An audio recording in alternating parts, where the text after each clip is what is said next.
In this video, I'll show you how to use the Gradebook section of the grading portal to generate a gradebook report, as well as how to export that with or without your LMS. The LMS is a learning management system. Currently, you can use Voces with Google Classroom, Schoology, Canvas, or Microsoft Teams. If you're using one of those, you want to make sure that in the upper left-hand corner, you see LMS linked after your name. If not, you can go ahead and move on to the next step. Once we're logged in, we'll open the Teachers panel and the Grading portal. From there, we'll click on the Gradebook. Once we open the Gradebook, we'll be first designing our report, choosing what information to include. First, we'll choose a chapter or chapters. For now, I'm going to choose just Unit 1. Then we can add a class or classes. Again, I'm going to stick with just one class right now, my 4th hour class. Next, we'll choose how to set up the report. Do we want it grouped by activity or assignment, or grouped by student? When we group by activity, we can do some different layouts, which have some different options as well. So if you're using QuickGrid or Pearson Gradebook, we do have the ability to generate the report in that format. For most teachers, detailed list is the best option, and group by student will group the activities by student. So if we're choosing this option, we'll see all of the assignments for one student in one section of the report.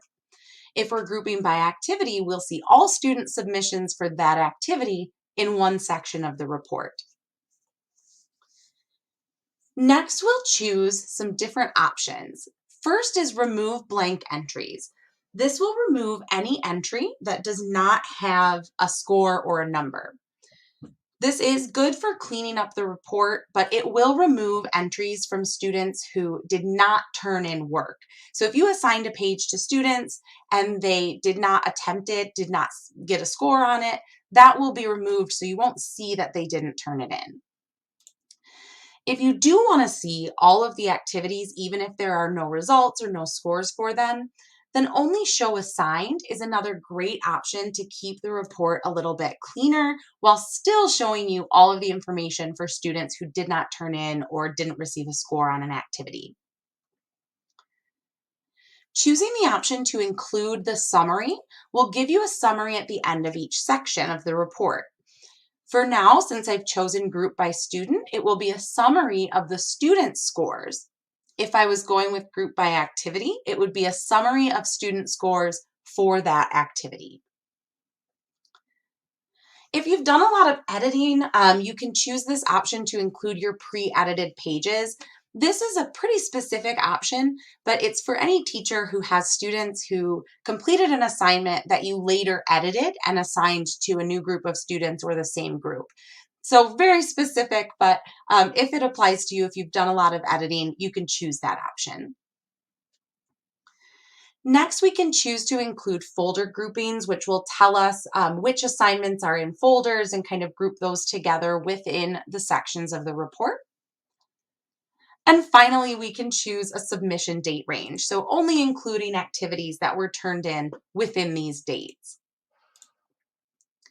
Once I'm happy with my options and my parameters, I'll click Generate Report. That will give me a gradebook report here, so you can see that each student has their own section, and at the end of each section, we have a summary for that student. Within this report, we'll see the page name or the activity name, the student name and their class. We'll see the date that they submitted. Next is the number correct. This is the number of questions on the page that the student got correct out of the number of the total questions. For example, on this first line, Johnny got 0 questions correct out of a total of 4. Coming down to activity 4, Johnny got 3 questions right out of 8. That brings us to the next columns, points and max points. Points is the amount of points the student received, and max points was the maximum number of points they could have received on that assignment. So for this activity 4, Johnny got 3 questions right, but received 5 points. So that tells me that each question on the page was not necessarily worth 1 point each, or maybe the point value was adjusted later. That's why sometimes you'll see some differences in those numbers, is it really comes down to point value and number of questions correct. So just keeping in mind, the number correct and the number total are referring to the number of questions. The points and maximum points are referring to the points received out of a total available. So once you've looked over your report and you're happy with how everything is, you have some options here to either create a CSV spreadsheet and then download it. We can print the report directly, or we can send the grades to our LMS. Again, that would be Google, Google Classroom, Schoology, Canvas, or Microsoft Teams. And of course, if you have any questions or run into any issues or roadblocks with your gradebook, please don't hesitate to reach out to us. You can reach us through any of the options under that orange question mark icon within your account.